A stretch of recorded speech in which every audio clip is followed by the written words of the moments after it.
Merhaba arkadaşlar, örgü kanalıma hoş geldiniz.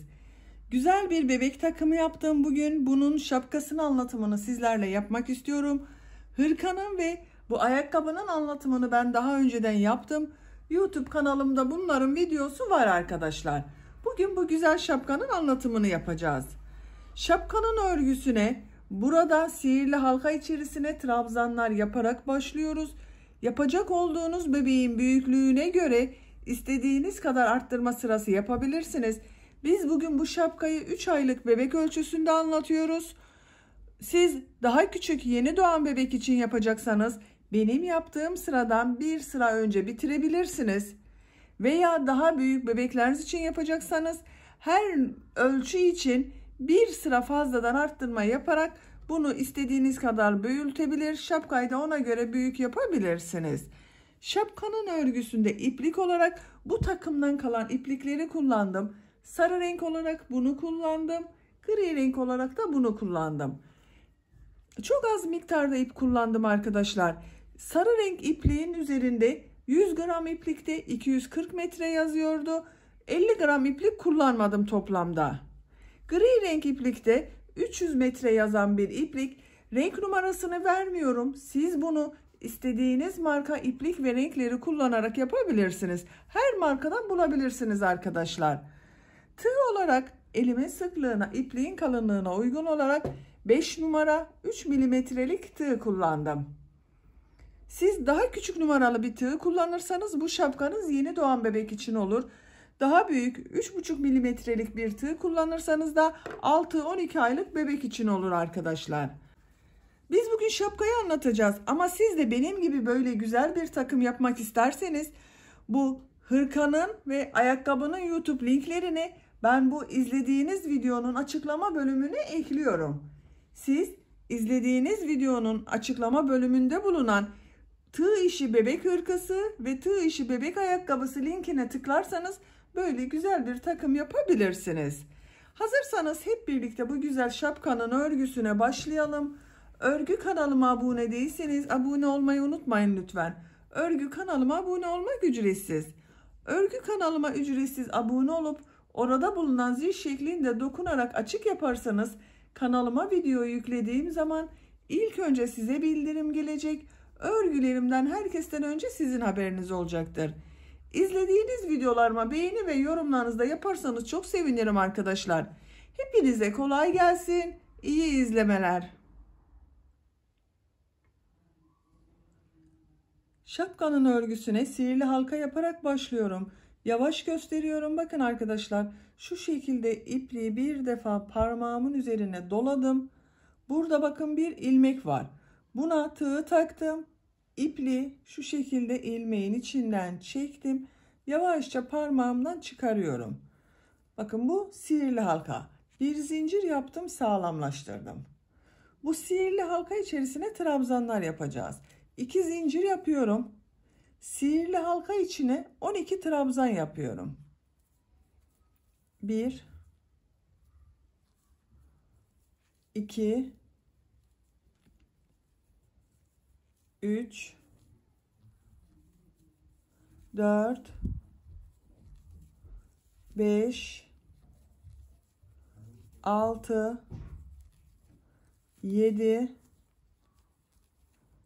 8 9 10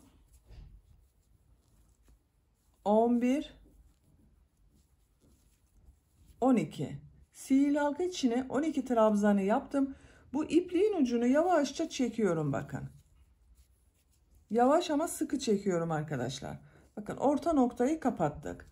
Bu son ilmek ile ilk yaptığım bu ilmeği ilmek kaydırması yaparak sırayı birleştiriyorum. Bu ipliğin ucunda üzerine tutuyorum. İlmek kaydırması yaparak sırayı birleştiriyorum bakın. Bir yuvarlak elde ettik.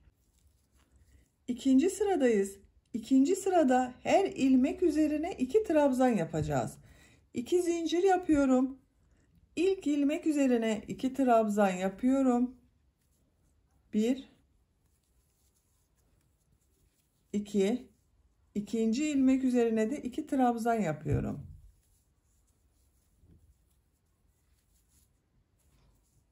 Diğer ilmeklere de ikişer defa trabzan yapıyorum.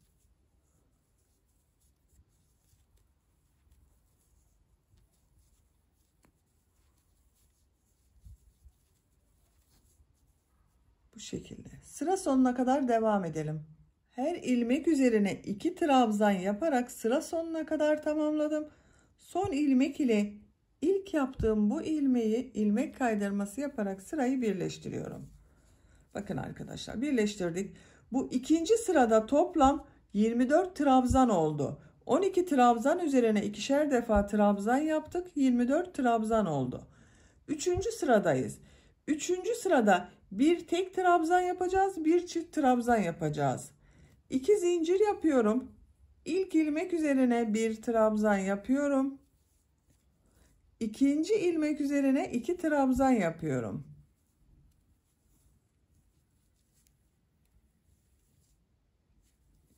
Üçüncü ilmek üzerine bir trabzan yapıyorum. Bu ilmek üzerine 2 trabzan yapıyorum.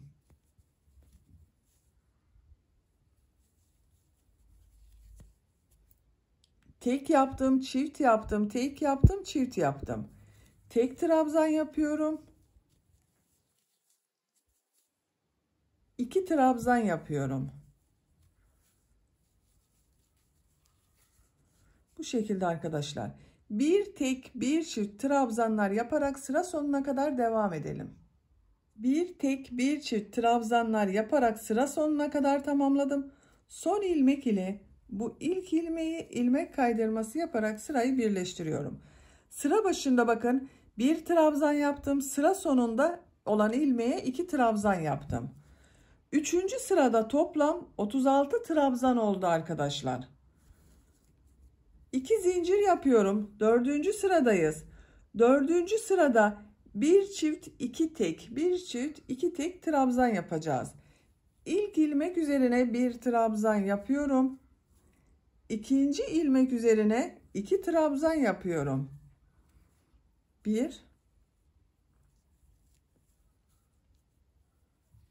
2. Bu ilmek üzerine tek trabzan yapıyorum. İkinci ilmek üzerine de tek trabzan yapıyorum. 2 tek trabzan yaptım. Üçüncü ilmeğe 2 trabzan yapıyorum.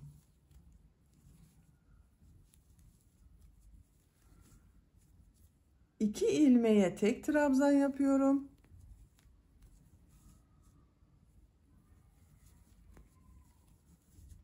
Üçüncü ilmeğe 2 trabzan yapıyorum. Bu şekilde. Bir çift, 2 tek, bir çift, 2 tek trabzanlar yaparak sıra sonuna kadar devam edelim. Bu sırada bir çift, 2 tek, bir çift, 2 tek trabzan yaparak sıra sonuna kadar tamamladım. Sıra başında bakın bir trabzan yaptım, ikinciyi çift trabzan yaptım. Sıra sonunda da bir trabzan yaptım, 2 trabzan bakın tek yan yana denk geldi. Son ilmek ile ilk ilmeği ilmek kaydırması yaparak sırayı birleştiriyorum. Bu bir sırada toplam 48 trabzan oldu. 5. sıradayız. 2 zincir yapıyorum. Bu sırada bir çift 3 tek, bir çift 3 tek trabzan yapacağız. İlk ilmek üzerine bir trabzan yapıyorum. İkinci ilmek üzerine 2 trabzan yapıyorum. 1 2 3 ilmeğe bir trabzan yapıyorum. 1 2 3 dördüncü ilmek üzerine 2 trabzan yapıyorum. 1 2 3 ilmeğe bir trabzan yapıyorum. 1 2 3 dördüncü ilmeğe 2 trabzan yapıyorum. 1 2 bakın aynı ilmeğe 2 trabzan yaptım. 1 2 3 trabzanı tek trabzan yaptım. Bir çift 3 tek, bir çift 3 tek trabzan yaparak sıra sonuna kadar devam edelim. Trabzanlar yaparak sıra sonuna kadar tamamladım. Son ilmek ile İlk ilmeği ilmek kaydırması yaparak sırayı birleştiriyorum. Bu sırada bir çift 3 tek, bir çift 3 tek trabzanlar yaptık. Her sırada toplam 12 arttırma yapıyoruz arkadaşlar. Bir sıra üzerinde toplam 60 trabzan oldu. Bakın şu şekilde arttırmalarda sayalım. 1, 2, 3, 4, 5, 6, 7, 8, 9, 10, 11, 12. Her sırada 12 arttırma yapıyoruz. 2 zincir yapıyorum. 6. sıradayız. 6. sırada bir çift trabzan yapacağız. 4 tek trabzan yapacağız. İlk ilmek üzerine bir trabzan yapıyorum. İkinci ilmeğe 2 trabzan yapıyorum.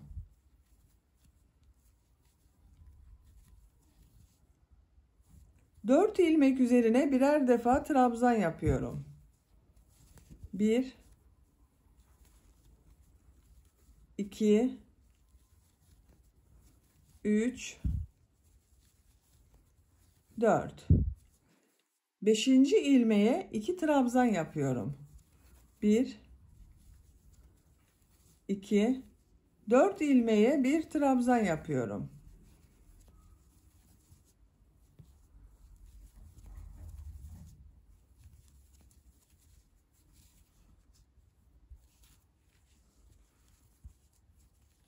Beşinci ilmek üzerine 2 trabzan yapıyorum. Bakın arkadaşlar. Bir çift 4 tek, bir çift 4 tek trabzan yaparak sıra sonuna kadar tamamlayalım. Sıra sonuna kadar tamamladım. Son ilmek ile ilk ilmeği ilmek kaydırması yaparak sırayı birleştiriyorum. Bu sırada bir çift trabzan yaptık, 4 tek trabzan yaptık, bir çift trabzan yaptık. Bu sırada yine toplam 12 arttırma yaptım. Toplam trabzan sayısı 72 arkadaşlar. Bu son sırada 72 trabzan var. Benim yapacağım şapka için bu 72 trabzan yeterli. Santimetre olarak ölçüyorum. Bakın şu şekilde ölçüyorum. 12 santimetre. 12 santimetre genişlik var. Bu yeterli arkadaşlar. Siz daha büyük bebek için yapıyorsanız bir sıra daha arttırma yapabilirsiniz. Bir çift 5 tek, bir çift 5 tek yapabilirsiniz. 1 yaşından büyük bebekleriniz için yapacaksanız da arttırmaya devam edebilirsiniz. Bir çift 6 tek, bir çift 6 tek trabzan yaparak daha büyük şapka yapabilirsiniz. Bu sıradan itibaren renkli iplik ile model yapımına başlıyorum. Ben gri renk iplik kullanıyorum. İlmeğin rengini gri renkli yapıyorum bakın burada. İpliği kesmiyorum arkadaşlar. Sarı renk ipliği de kullanacağız. Modellerin birisini gri renk yapıyorum, birisini sarı renk yapıyorum. Bir zincir yapıyorum. Bu ilk ilmek içine bir trabzan yapıyorum. Bu sırada bir trabzanı boşluktan alarak trabzan yapacağız. 2 trabzanın üzerine trabzan yapacağız. İlk bakın bu trabzanı tığ şu şekilde boşluğa takıyorum. Trabzan yapıyorum. Bu 2 ilmek üzerine trabzan yapıyorum. 1, 2. Üçüncü trabzanı boşluktan alıp trabzan yapıyorum. 2 trabzanı üzerine trabzan yapıyorum.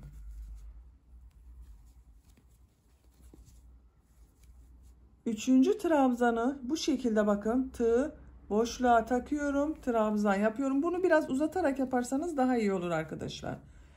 2 ilmeğin üzerine trabzan yapıyorum.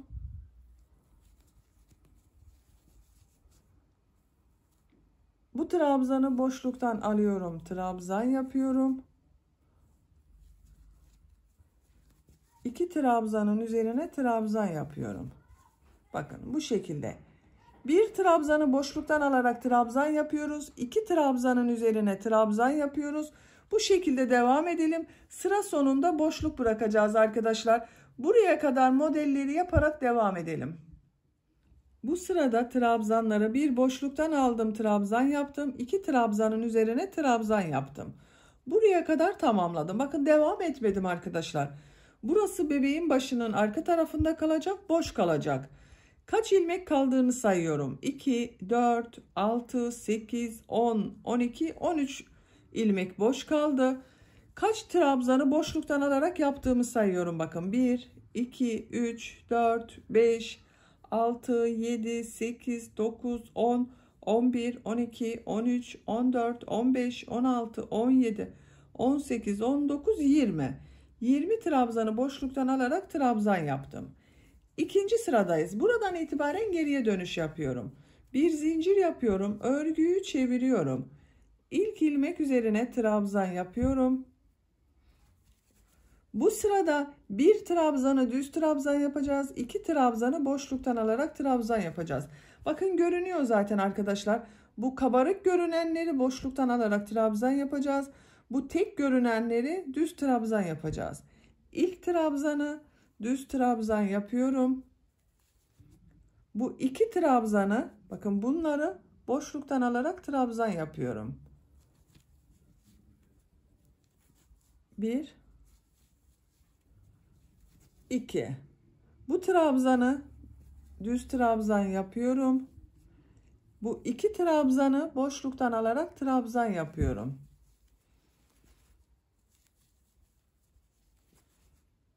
Bir trabzanı düz trabzan yapıyorum. 2 trabzanı boşluktan alarak trabzan yapıyorum. Bu şekilde. Düz tarafta yaptığımızın tersini yapıyoruz. Bakın. Bu bir boşluktan alarak trabzan yapmıştık. Ters tarafta onun üzerine düz trabzan yapıyoruz. Bu düz yaptıklarımızı da bu ters taraftan boşluktan alarak trabzan yapıyoruz. Sıra sonuna kadar devam edelim. Sıra sonuna kadar tamamladım. Bu sırada bakın bir düz trabzan yaptım. 2 trabzanı boşluktan alarak trabzan yaptım. Sıra sonunda bulunan ilmek üzerine de bir trabzan yapıyorum. Bu sarı ipliği de yukarıya çekiyorum arkadaşlar, bakın. İlmeği şu şekilde tutuyorum. Sarı ipliği yukarıya aldım. Bakın örgünün düz tarafının görüntüsü böyle. Burada iplik değiştiriyorum. İpliğin rengini sarı renkli yapıyorum. Bir zincir yaptım. İlk ilmek üzerine trabzan yapıyorum. Bu sırada bir trabzanı boşluktan alarak trabzan yapıyorum. 2 trabzanın üzerine trabzan yapıyorum. Bakın bu trabzanı boşluktan alıyorum, trabzan yapıyorum. Zaten ne yapacağımız görünüyor arkadaşlar. Bakın bunlar düz görünüyor, düz yapıyoruz. Bu kabarık görünenleri boşluktan alarak trabzan yapıyoruz. 2 trabzanın üzerine trabzan yapıyorum. Bu ipliği kesmedim, burada bekletiyorum. Bir sonraki sırada bu iplik ile devam edeceğiz. Boşluktan alıyorum, trabzan yapıyorum. 2 trabzanı düz trabzan yapıyorum. Bu bir trabzanı boşluktan alıyorum, trabzan yapıyorum.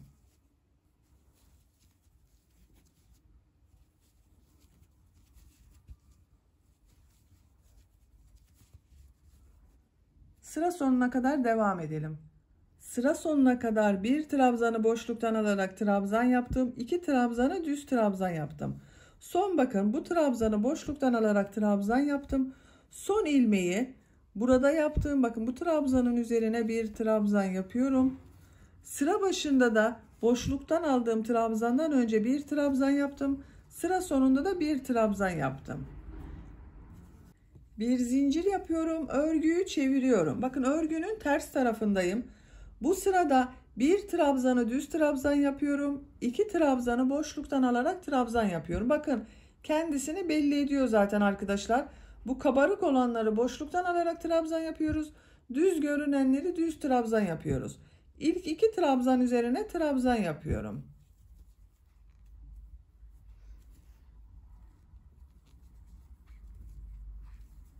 Bu 2 trabzanı boşluktan alarak trabzan yapıyorum.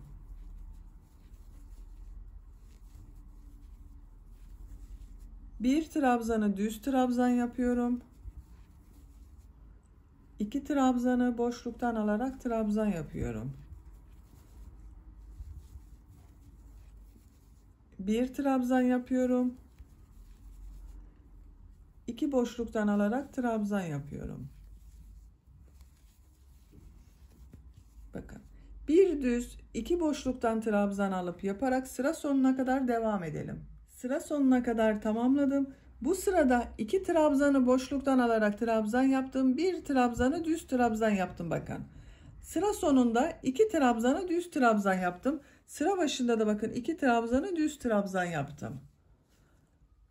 Burada renk değiştiriyorum. Gri renkli ipliği üste çıkartıyorum bakın. Bu şekilde ilmeği gri renkli yaptım.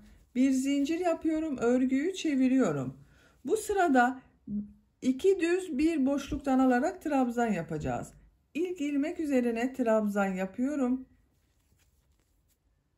Bu trabzanı boşluktan alarak trabzan yapıyorum. Nasıl görüyorsam bakın arkadaşlar. Düz görüyorum. Düz trabzan yapıyorum 2. Bir trabzanı boşluktan alarak trabzan yapıyorum.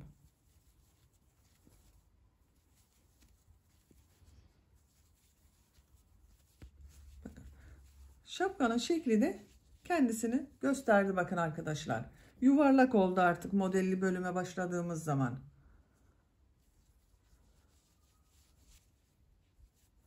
Ben iplikleri kesmeden bir üst sıraya alarak devam ediyorum. Eğer sizin zor oluyorsa iplikleri her sırada kesebilirsiniz arkadaşlar. Sıra sonuna kadar devam edelim. Sıra sonunda bir zincir yaparak geriye dönüş yapalım. Trabzanları nasıl görüyorsan o şekilde yapalım. Düz gördüklerimi düz, boşluktan gördüklerimizi boşluktan alarak yapalım. Şapkanın örgüsünü yapacak olduğunuz bebeğinizin büyüklüğüne göre bu iki renk ile, ben iki renk yapıyorum, siz farklı renklerde yapabilirsiniz. İki sıranın tekrarıyla düz ve terste görünen modelleri yaparak tamamlayalım gelelim. Şapkanın modelli bölümünü ben yapacağım ölçüye göre tamamladım arkadaşlar. Kaç sıra yaptığımı sayıyorum. Bu modelleri yaptığımız renk sıralamasını sayıyorum. Bakın 1, 2, 3, 4, 5, 6, 7. 7. sırada gri renk ile düz taraftan gittim. Ters taraftan yaptığım sırayı yapmadım. Bu benim için yeterli. Siz daha büyük bebek için yapıyorsanız ters taraftan da yaparak tamamlayabilirsiniz arkadaşlar. Santimetre olarak ölçüyorum. Bakın başlangıçtan ölçtüğüm zaman 15 santimetre genişlik var. Ben bugün 3 aylık bir bebek için yapıyorum. Bu ölçü yeterli. Gri renk ipliği burada kesiyorum.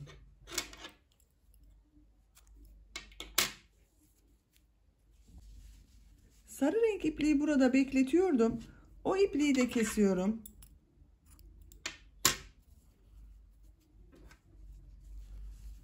Bu gri renk ipliği kestiğim yerden sarı renk iplik ile bir ilmek yapıyorum.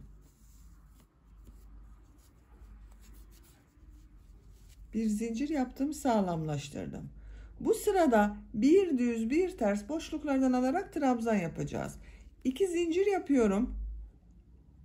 İlk bakın bunu ters taraftan boşluktan alıp trabzan yapıyorum.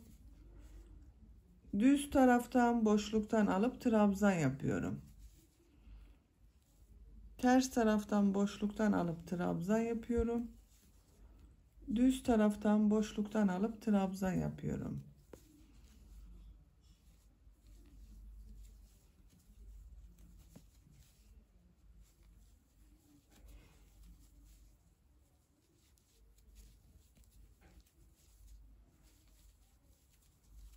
Bir düz bir ters boşluklardan alarak trabzan yapıyoruz.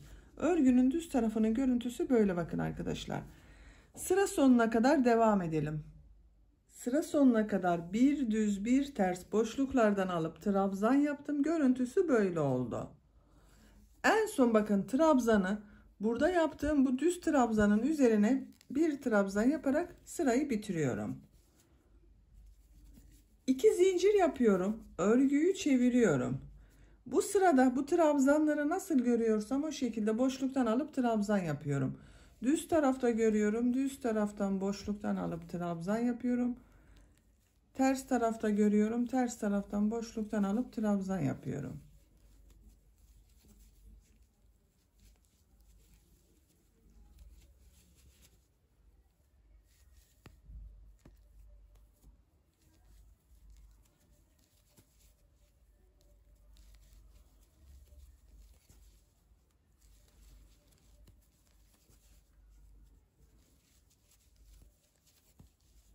Görüntüsü böyle. Sıra sonuna kadar devam edelim.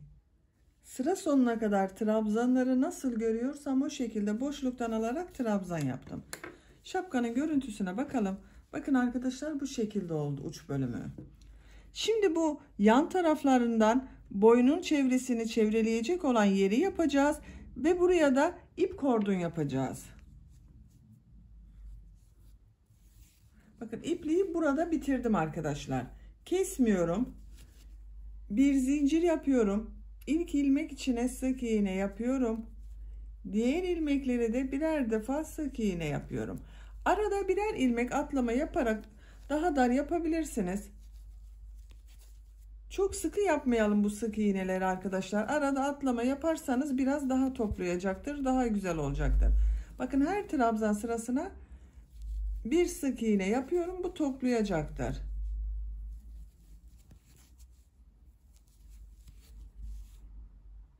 Buraya kadar devam edelim.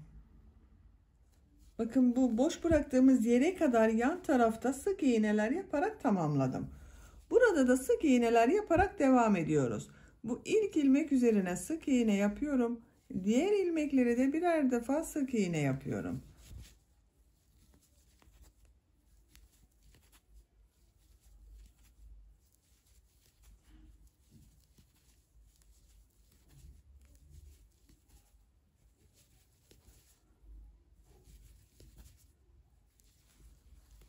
Diğer yan tarafa geldim. Bakın burada da sık iğneler yapıyorum.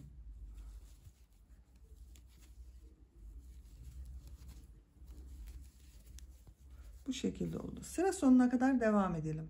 Sıra sonuna kadar sık iğneler yaparak tamamladım. Bu son ilmeğe de bir sık iğne yapıyorum. Bakın arkadaşlar, boynun çevresine gelecek yere bir sıra sık iğne yaptım. Bir zincir yapıyorum. Örgüyü çeviriyorum. Bir sıra daha sık iğneler yapıyorum. Her ilmek üzerine bir sık iğne yapıyorum. Sıra sonuna kadar devam edelim. Bir sıra sık iğne daha yaptım. Bakın arkadaşlar, görüntü olarak böyle oldu. 2 sıra sık iğne yaptık. Şimdi ip kordon yapacağız. Bir ip kordon buraya yapıyoruz. Bir ip kordon buraya yapıyoruz. İp kordon için zincirler yapıyorum.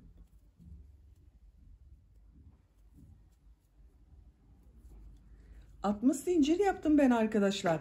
Bu zincir sayısı sizin elinizin sıklığına ve tercihinize göre. Bebeğin boynuna bağlayacağız. İki tarafa yapıp bebeğin boynunda bağlayacağız bu ip kordonu. İstediğiniz kadar yapabilirsiniz. Daha kısa veya daha uzun da yapabilirsiniz. Ölçtüğüm zaman 22 santimetre zincir uzunluğu var.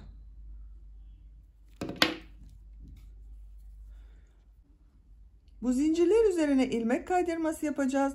İlk ilmeği atlıyorum. İkinci ilmeğe tığ takıyorum. İlmek aldım, çektim. Tığın üzerinde bulunan ilmekten de çektim. Bakın, ilmeğe tığ takıyorum, ilmek aldım, içinden çıkarıyorum. Bu şekilde ilmek kaydırması yapıyoruz.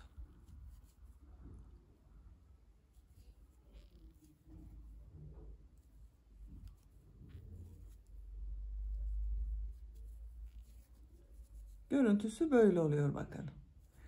Zincirler üzerine ilmek kaydırması yaparak buraya kadar devam edelim.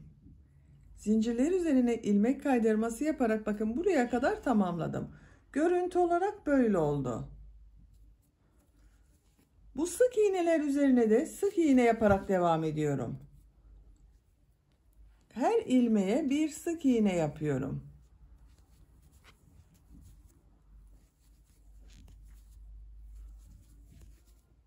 Bu ip kordondan buraya da yapacağız. Sık iğneler yaparak buraya kadar devam edelim.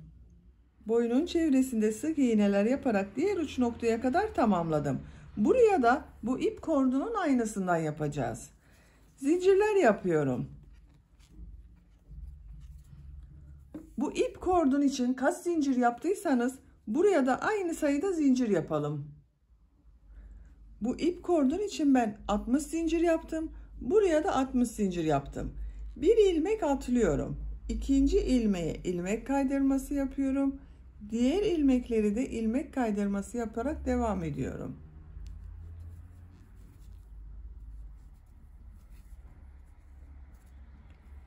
Buraya kadar devam edelim arkadaşlar. Zincir üzerine ilmek kaydırması yaparak sıra sonuna kadar tamamladım. Bu ip kordon ile burada yaptığım, bakın bu bir alt sırada yaptığım bir sık iğne sırası var. İlmek kaydırması yaparak birleştiriyorum. Bakın. İp kordon oranın devamı gibi oldu arkadaşlar. Bu son sırada yaptığım sık iğne sırasının devamı oldu. İpliği kesiyorum.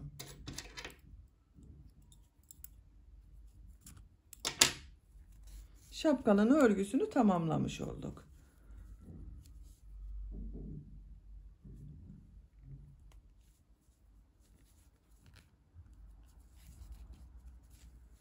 Bakın burayı da içeriye çekerek düzelttim. Bakın böylece şapkanın örgüsünü tamamladık arkadaşlar. Çok güzel oldu gördüğünüz gibi.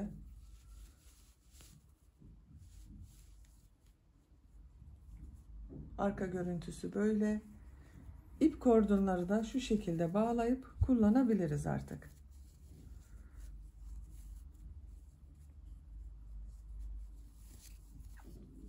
Şapkanın bitmiş olarak size ölçülerini söylüyorum. Bakın başladığımız noktadan uç noktaya kadar olan yüksekliğini ölçüyorum. Ölçtüğüm zaman 16 santimetre, genişliğini ölçüyorum. Buradan buraya olan genişlik 16 santimetre.